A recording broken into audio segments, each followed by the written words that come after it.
Hi students, next we see applications of second derivative. Okay, so second derivative first இது வரைக்கும் நம்ம first derivative applications பார்த்தோம். இப்போ second derivative applications சொல்றாங்க. So applications of second derivative என்ன சொல்லியிருக்காங்கன்னு பார்த்தீங்கன்னா second derivative of a function is used to determine the concavity, convexity, the point of inflection, local extreme of the function. Okay, அப்போ second derivative test வந்து second derivative டெஸ்ட்டை use பண்ணி நம்ம என்னென்ன find out பண்ணோம்னா concavity, convexity, point of inflection, local extremum இதை பற்றிலாம் discuss பண்ணலாம் அப்படின்னு சொல்லி அவங்க சொல்லியிருக்கிறாங்க. சரிங்களா? ஓகே, ஃபஸ்ட் என்ன எடுத்துக்கிறோம்னா ஏபிங்கிற ஒரு இன்டர்வலில் y equal to f of எக்ஸுங்கிற ஒரு ஃபங்க்ஷன் கண்டினியூஸாக போயிட்டுருக்கு. சரிங்களா? ஸோ அந்த கரு நான் வரைஞ்சிருக்கிறேன். நம்ம இதில் என்ன டிஸ்கஸ் பண்ணுறாங்கன்னா நம்ம கருவில் நம்ம டேஞ்சன்ட் வரையலாம். ஸோ டேஞ்சன்ட் பார்த்திங்கன்னா ஒரு பாயிண்டில் டச் பண்ணுற மாதிரி, அப்போ இந்த இடத்துல ஒரு டேஞ்சன்ட், இந்த இடத்துல ஒரு டேஞ்சன்ட், இந்த மாதிரி நான் வரைகிறேன் நான். ஓகே, இப்போ மீனிங் என்னென்னா டேஞ்சன்ட்டுக்கு கீழே கருவு இருந்துச்சுன்னா அது பேர் கான்கேவ் டவுன்வேர்டுன்னு சொல்லுவாங்க. ஆல்ரெடி ஃபிசிக்ஸில் படித்த கான்செப்ட் தான் இங்கே அப்ளை பண்ணுறோம். Concave downward. அதை கான்வெக்ஸில் சொல்கிறது வந்து ஆப்போசிட்டில் சொல்லிக்கணும், அவ்வளோதான். சரிங்களா? ரைட். கான்கேவ் அப்படின்னா என்னென்னா குவிவு அப்படின்னு சொல்லி தமிழில் சொல்லுவாங்க. இது என்ன சொல்லுவாங்க? குழிவு அப்படின்னு சொல்லி சொல்லுவாங்க. அவ்வளோதான், தெரிஞ்சுக்குங்க. இல்லைன்னா ஒன்றும் பிரச்சனை இல்லை, இங்கிலீஷ்லேயே பார்த்துக்குங்க. ஸோ டேஞ்சன்ட்டுக்கு பிலோவில் கர்வ் இருந்துச்சா கான்கேவ் டவுன்வேர்ட், கான்வெக்ஸில் சொல்கிறதா இருந்தால் இது அப்வேர்டாக சொல்லிக்கிறணும். அதே இது பார்த்திங்கன்னா டேஞ்சன்ட்டுக்கு மேலே கர்வ் இருந்துச்சுன்னு சொன்னால் so tangent up the tangent on the curve, so tangent below the curve. So tangent on the கர்வாக இருந்துச்சுன்னா கான்கேவ் அப்வேர்ட் ஆர் கான்வெக்ஸ் டவுன்வேர்ட்னு சொல்லுவோம் நம்ம. இதுதான் இங்கே ப்ரொசீஜர். பாயிண்ட் ஆஃப் இன்ஃப்ளெக்ஷன் அப்படின்னா என்னென்னா இந்த பாயிண்ட் தான் சொல்லுவாங்கன்னு. என்னென்னா ஒரு கர்வ் வந்து கான்கேவ் அப்வேர்ட்லேருந்து கான்கேவ் டவுன்வேர்டாக சேஞ்ச் ஆகிருக்கு. அப்போ ஒரு பர்டிகுலர் பாயிண்டில் தான் அந்த சேஞ்சஸ் நடந்திருக்கும். அப்போ இந்த பாயிண்ட்டு தான் சீக்கிரமாக எஃப் ஆஃப் சிங்கிற பாயிண்ட்டை தான் என்ன சொல்லுவாங்கன்னா பாயிண்ட் ஆஃப் இன்ஃப்ளெக்ஷன் அப்படின்னு சொல்லி சொல்லுவாங்க. அது பேரை தான் என்ன சொல்லுவாங்க?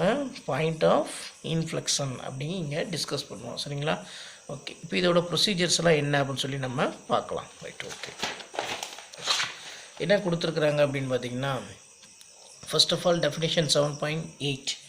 ஓகே, இப்போ 7.8ல் என்ன டெஃபினேஷன் சொல்லியிருக்கிறாங்கன்னா ஃபஸ்ட்டு டெரிவேட்டிவ் வச்சு நம்ம சொல்லலாம் அப்படின்றக்காக ஒரு டெஃபினேஷன். Let f of x be a function whose second derivative exist. So second derivative exist ஆகணும், இதில் ஒரு ஓப்பன் இன்டர்வல் எக்ஸிஸ்ட் ஆகணும். Then the function f of x is said to be. So if f dash of x is strictly increasing on I. So அந்த ஒரு particular இன்டர்வலில் derivatives வந்து strictly இன்க்ரீஸிங்காக இருக்கணும். அப்படி இருந்தால் then the function is concave அப்வேர்ட்னு சொல்லுவாங்க. அந்த ஃபங்க்ஷன் என்ன சொல்லுவாங்க? Concave upward.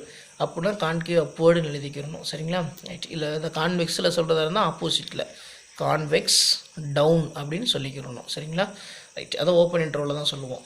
அப்போ அதே மாதிரிங்க if f dash of x is strictly decreasing அப்படின்னு இருந்தால், எஃப் டேஸ் ஆஃப் எக்ஸ் என்ன சொல்கிறாங்க? ஸ்ட்ரிக்ட்லி டிக்ரீஸிங் சொல்கிறதா இருந்தால் then the function is concave டவுன்வேர்டுன்னு சொல்லுவாங்க. Concave down. கான்வெக்ஸில் சொல்கிற மாதிரி இருந்தால் கான்வெக்ஸ் அப்புன்னு சொல்லணும். கான்வெக்ஸில் சொல்கிறதா இருந்தால் என்ன சொல்லுவோம்? கான்வெக்ஸ் அப். அதே ஓப்பன் இன்டர்வலில் சொல்கிறாங்க. சரிங்களா? இது ஒரு டெஃபினேஷன். ஓகே, ஸோ நெக்ஸ்ட் வந்து என்ன சொல்லிட்டு இருப்பாங்கன்னா கொஸ்டினில் டெஸ்ட் ஆஃப் கான்கேவிட்டி அப்படின்னு சொல்லி கேட்பாங்க. டெஸ்ட் ஆஃப் என்ன கேட்பாங்க? Concavity. Okay, concavity test of கான்கேவிட்டின்னு என்னென்னா if f double dash of x greater than 0. அதாவது செகண்ட் டெரிவேட்டிவ் டெஸ்ட் வந்து பாசிட்டிவாக இருந்துச்சுன்னா இதில் அண்ட் ஓப்பன் இன்டர்வல், ஒரு ஓப்பன் இன்டர்வலில் பாசிட்டிவ் வேல்யூஸாக வரணும். செகண்ட் டெரிவேட்டிவ்னா அந்த இன்டர்வல் கொடுத்துருப்பாங்க, அந்த இன்டர்வல் வேல்யூ சப்ஸ்டியூட் பண்ணும்போது பாசிட்டிவாக இருந்துச்சுன்னா அந்த ஃபங்க்ஷனை என்ன சொல்லுவாங்கன்னா கான்கேவ் அப்வேர்டுன்னு சொல்லுவாங்க. அந்த ஃபங்க்ஷனை என்ன சொல்லுவாங்க? Concave upward. கான்வெக்ஸில் சொல்கிற மாதிரி இருந்தால் அதுக்கு ஆப்போசிட்லையும் எழுதிக்கிங்க. என்ன எழுதிக்கணும்? கான்வெக்ஸ் டவுன் அப்படின்னு எழுதிக்கிறணும். சரிங்களா? ஓகே, ஸோ அனதர் கால்குலேஷன் என்ன அப்படின்னு பார்த்தீங்கன்னா இஃப் எஃப் டபுள் டேஸ் அப்போ செகண்ட் டெரிவேட்டிவ் வேல்யூஸ் நெகட்டிவ் வந்துச்சுன்னா, செகண்ட் டெரிவேட்டிவ் சைன் வந்து நெகட்டிவ் வந்துச்சுன்னா ஓப்பன் இன்டர்வல் வேல்யூஸில் அந்த ஃபங்க்ஷன் எஃப் ஆஃப் எக்ஸோட ஃபங்க்ஷன் என்ன சொல்லுவாங்கன்னா கான்கேவ் டவுன் சொல்லுவாங்க. என்ன சொல்லுவாங்க? Concave down. கான்வெக்ஸில் சொல்கிறதா இருந்தால் கான்வெக்ஸ் அப்னு எழுதிக்கிறணும். கான்வெக்ஸ் அப் அப்படின்னு மீனிங். சரிங்களா? ஓகே, ஸோ இப்போ என்ன சொல்லியிருக்காங்கன்னா ரிமார்க் கண்டிஷன்ஸ் ஒன்று சொல்லியிருப்பாங்க. ஸோ ரிமார்க்னா note condition, that is 1 mark தேவைப்படும். இதெல்லாம் எந்த பேஜ் நம்பரில் இருக்கும் அப்படின்னு பார்த்தீங்கன்னா பேஜ் நம்பர் 40ல் இருக்கும். பேஜ் நம்பர் 40 புக்கில். சரிங்களா? ஓகே, ஸோ இதில் என்ன கொடுத்துருக்குறாங்க அப்படின்னு பார்த்தீங்கன்னா எனி லோக்கல் மேக்ஸிமம்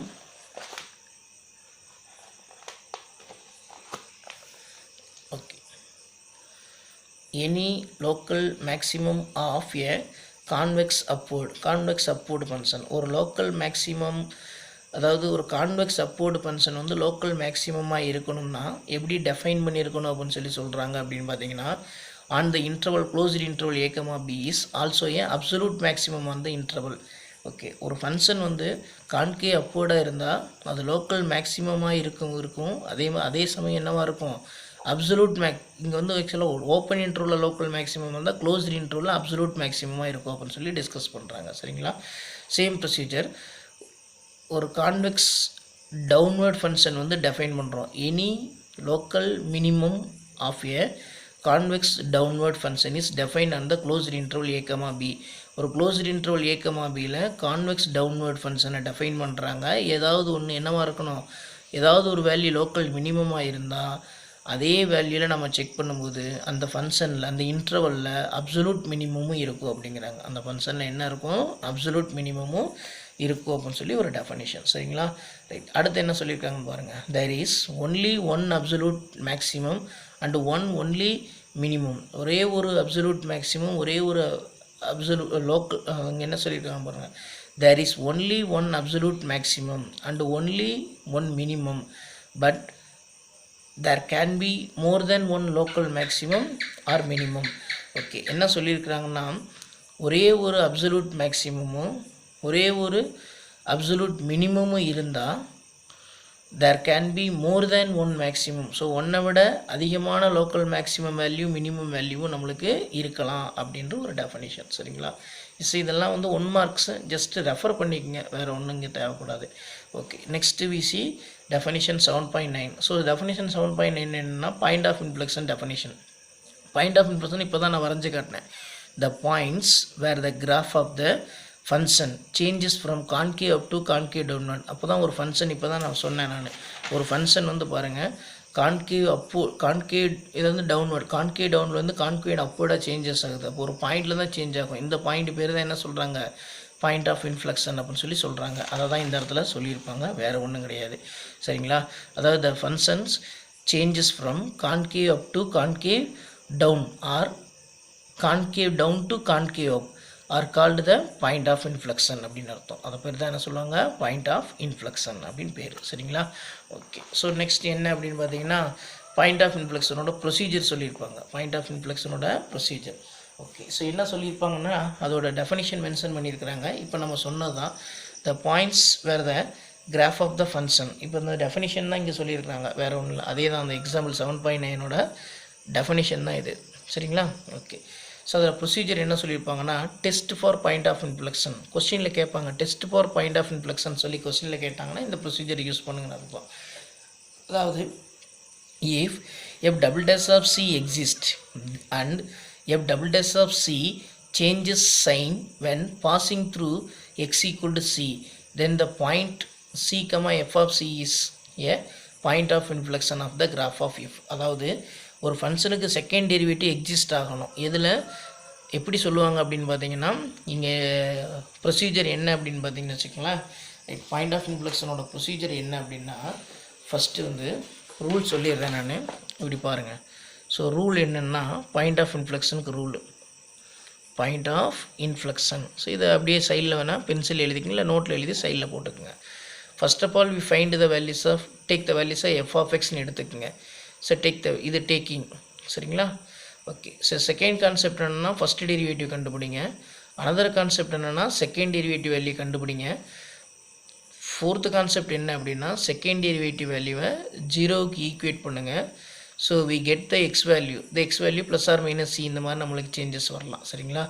ஸோ அந்த மாதிரி நம்ம சேஞ்சஸ் வந்திருக்கும். நம்ம இந்த வேல்யூவை எடுத்து எதில் சப்ஸ்டியூட் பண்ணணும், இந்த செகண்ட் டெரிவேட்டிவ் வேல்யூ எடுத்து இன்டர்வல் ஃபார்ம் பண்ணி போடுறது வந்து கான்கேவ் டவுன்வர்ட் அதெல்லாம் வரும். இங்கே சொல்லியிருப்பாங்க, என்ன சொல்லியிருக்காங்கன்னு பாருங்கள். ஒரு வேல்யூவில் வந்து செகண்ட் டெரிவேட்டிவில் ஒரு வேல்யூவில் செகண்ட் டெரிவேட்டிவ் ஆன்சர் கிடைக்கணும்.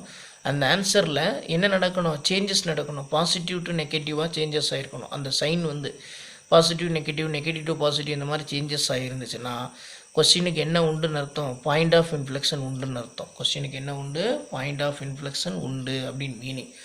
அதாவது அந்த கிராஃபுக்கு வந்து பாயிண்ட் ஆஃப் இன்ஃப்ளெக்ஷன் இருக்குதுன்னு அர்த்தம். If f double dash of c exist ஆனாலே நம்மளுக்கு எக்ஸிஸ்ட்னா ஆன்சர் வரணும். அப்படி எக்ஸிஸ்ட் ஆனாலே பாயிண்ட் ஆஃப் இன்ஃப்ளெக்ஷன் உண்டு. எப்போ செகண்ட் டெரிவேட்டிவே அதை ஜீரோவுக்கு அந்த வேல்யூ தான். அப்போ மீனிங் என்ன, செகண்ட் டெரிவேட்டிவில் ஜீரோவுக்கு ஈக்குவேட் பண்ணும்போது எக்ஸ் வேல்யூ கிடைக்கும். அந்த வேல்யூ எடுத்து நம்ம எக்ஸ் வேல்யூ கிடைச்சாலே போதும், அந்த எக்ஸ் வேல்யூவில் கண்டிப்பாக என்ன உண்டுன்னு அர்த்தம், பாயிண்ட் ஆஃப் இன்ஃப்ளெக்ஷன் உண்டு அப்படின்னு சொல்லி கொஸ்டின்ஸ். சரிங்களா? ஓகே, இப்போ கொஸ்டினில் வெறுமனே என்ன கேட்பாங்கன்னா test for point of inflection சொல்லி கேட்பாங்க. டெஸ்ட் ஃபார் பாயிண்ட் ஆஃப், வெறும் கொஸ்டினில் எதுவுமே இல்லாமல் test for point of inflection அப்படின்னு கேட்டாங்கன்னா test for point of inflection அப்படின்னு கேட்பாங்க. சரிங்களா? சரிட்டு அப்படி கேட்டாங்கன்னா என்ன பண்ணுறீங்க அப்படின்னு பார்த்தீங்கன்னா கொடுத்துருக்குற ஃபஸ்ட்டு வந்து எஃப் ஆஃப் எக்ஸ்னு எடுத்துக்கோங்க. Second step f dash of x கண்டுபிடிங்க, f double dash of x கண்டுபிடிச்சிருங்க, எஃப் ட்ரிபிள் டேஷ் ஆஃப் எக்ஸும் கண்டுபிடிச்சிருங்க. சரிங்களா? ரைட். அப்போ தேர்டு ஸ்டெப் என்னென்னா செகண்ட் டெரிவேட்டிவ் வேல்யூவை ஜீரோவுக்கு ஈக்குவேட் பண்ணுங்கள். ஸோ எக்ஸ் வேல்யூ கிடைக்கும். சரிங்களா? இந்த எக்ஸ் வேல்யூ எடுத்து எஃப் ட்ரிபிள் டேஷ் ஆஃப் எக்ஸில் சப்ஸ்டியூட் பண்ணணும். For example x plus or minus சின்னு வருதுங்க. அப்போ ட்ரிபிள் டேஷில் சப்ஸ்டியூட் பண்ணிங்கன்னா நமக்கு நம்பர் வரணும். நம்பர் மீன்ஸ் எக்ஸிஸ்ட் ஆகணும்னு சொல்லுவாங்க. சரிங்களா? எக்ஸிஸ்டென்சி உண்டு, அதாவது ஏதோ ஒரு நம்பர், ரியல் நம்பர் வரணும். ஏதோ ஒரு நம்பர் வரணும். அப்படி நம்பர் வந்துச்சுன்னா point of inflection, it has point of inflection அப்படின்னு அர்த்தம். ஸோ அதுக்கு என்ன உண்டு, பாயிண்ட் ஆஃப் இன்ஃப்ளெக்ஷன் உண்டுன்னு அர்த்தம். ஸோ அந்த எந்த வேல்யூவோ இந்த வேல்யூ எடுத்து that is x equal to plus or minus சியை f of plus or minus c that is ஃபங்க்ஷனில் சப்ஸ்டியூட் பண்ணிடணும்னு அர்த்தம். எதில் சப்ஸ்டியூட் பண்ணணும், ஃபங்க்ஷனில் சப்ஸ்டியூட் பண்ணால் ஒரு வேல்யூ கிடைக்கும். அப்போது இந்த எக்ஸ் வேல்யூவும் இந்த ஃபங்க்ஷனில் வரக்கூடிய ஆன்சர் ஆகும். ஃபார் எக்ஸாம்பிள் இதில் வந்து டி அப்படின்னு வருதுன்னு வச்சுக்கோங்க. இதில் வந்து சப்ஸ்டியூட் பண்ணும்போது டின்னு வருது. அப்போ இதில் எழுதும்போது நீங்கள் என்னன்னா சீக்கமா டி மைனஸ் சீக்கமா டி, இது ரெண்டையுமே பாயிண்ட் ஆஃப் இன்ஃப்ளெக்ஷன் சொல்லுவாங்க. இதை ரெண்டையும் என்ன சொல்லுவாங்க, பாயிண்ட் ஆஃப் இன்ஃப்ளெக்ஷன் அப்படின்னு சொல்லுவாங்க. சரிங்களா? இதுதான் வந்து அதோட ப்ரொசீஜர்ஸ். ஓகே, ஸோ அனதர் என்ன சொல்லியிருக்கிறாங்க அப்படின்னு பார்த்தீங்கன்னா இன்டர்வல்ஸ் ஆஃப் கான்கேவிட்டி. கொஸ்டின் என்ன கேட்பாங்க, intervals of concavity and also find point of inflection and find point of inflection சொல்லி கொஸ்டின் கேட்பாங்க. பாயிண்ட் ஆஃப் இன்ஃப்ளெக்ஷன் அப்படின்னு சொல்லி கொஸ்டின்ஸ் கேட்பாங்க. சரிங்களா? இதை எப்படிங்க சார் ஃபைண்ட் அவுட் பண்ணணும் அப்படின்னு பார்த்தீங்கன்னா ஃபஸ்ட்டு கொடுத்துருக்கிற ஃபங்க்ஷனை எஃப் ஆஃப் எக்ஸ்னு எடுத்துக்கோங்க. அதுலேருந்து ரெண்டு derivative f dash of x f double dash of x கண்டுபிடிச்சிக்கோங்க. செகண்ட் கான்செப்ட் என்னென்னா செகண்ட் டெரிவேட்டிவ் ஜீரோவுக்கு ஈக்குவேட் பண்ணும்போது we get the x value கிடைக்கும். For example plus or minus சின்னு வரும் நம்மளுக்கு. இதை வச்சு இன்டர்வல் ஃபார்ம் பண்ணணும். அப்போ இன்டர்வல் எடுத்துக்கிட்டிங்கன்னா இங்கே மைனஸ் இன்ஃபினிட்டி ப்ளஸ் இன்ஃபினிட்டி, இங்கே வந்து ப்ளஸ், இங்கே வந்து மைனஸ் சி, இங்கே ப்ளஸ் சின்னு எடுத்துக்கிறோம். இப்போ கண்டுபிடிச்ச அதே மாதிரி தான் minus infinity comma minus c, அடுத்து வரும்போது minus c comma c comma infinity, இந்த மாதிரி இன்டர்வல் எழுதிக்கிறணும். இங்கே என்ன கண்டுபிடிக்கணும், sign of f double dash of எக்ஸ்ன்னு கண்டுபிடிக்கணும். இங்கே என்ன அப்படின்னா கான்கேவிட்டி அப்படின்னு டேபிள் போட்டுக்கிறணும். இங்கே என்ன போட்டுக்கிறணும், கான்கேவிட்டின்னு டேபிள் போட்டுக்கிறணும். சரிங்களா? அப்போ இதில் சப்ஸ்டியூட் பண்ணும்போது ப்ளஸ் வந்தால் இது வந்து கான்கேவ் அப்வர்ட் போடணும், மைனஸ் வந்துச்சுன்னா கான்கேவ் டவுன்வர்ட், ப்ளஸ் ஒரு வேலையை கண்டுபிடிச்சா போதும். இன்க்ரீஸிங் டிக்ரீஸிங் என்ன ப்ரொசீஜர் அதே தான். ஸோ இங்கே என்ன வந்துடும்னா கான்கேவ் அப்வர்ட்னு வந்துடும். அப்போ பாருங்கள் second derivative sense plus minus வந்திருக்கா. அப்போ இந்த மைனஸ் சிங்கிற பாயிண்டில் பாயிண்ட் ஆஃப் இன்ஃப்ளெக்ஷன் ஒன்று எடுத்தோம். இதை எடுத்து கொஸ்டினில் சப்ஸ்டியூட் பண்ணிங்கன்னா பாயிண்ட் எழுதிக்கிறோம். That is minus c comma f of சின்னு எழுதுனீங்கன்னா இது ஒரு பாயிண்ட் ஆஃப் இன்ஃப்ளெக்ஷன். அடுத்து வந்து C2 ப்ளஸ் -2 ப்ளஸ்ன்னு மாறுதா, அப்போ அதை சப்ஸ்டியூட் பண்ணணும். அப்போ C comma f of c இது ஒரு பாயிண்ட் ஆஃப் இன்ஃப்ளெக்ஷன். இந்த மாதிரி நீங்கள் எடுத்து எழுதிக்கிறணும். இதுதான் ப்ரொசீஜர். புரியுதுங்களா? கரெக்ட். இந்த மாதிரி தான் நம்மளுக்கு கொஸ்டினில் ஃபைண்ட் அவுட் பண்ண சொல்லுவாங்க, வேறு ஒன்றும் இல்லை. இவ்வளோ தான் ப்ரொசீஜர். இதை மட்டும் சைடில் நீங்கள் நோட்டில் காப்பி பண்ணி வச்சுக்கோங்க. சரிங்களா?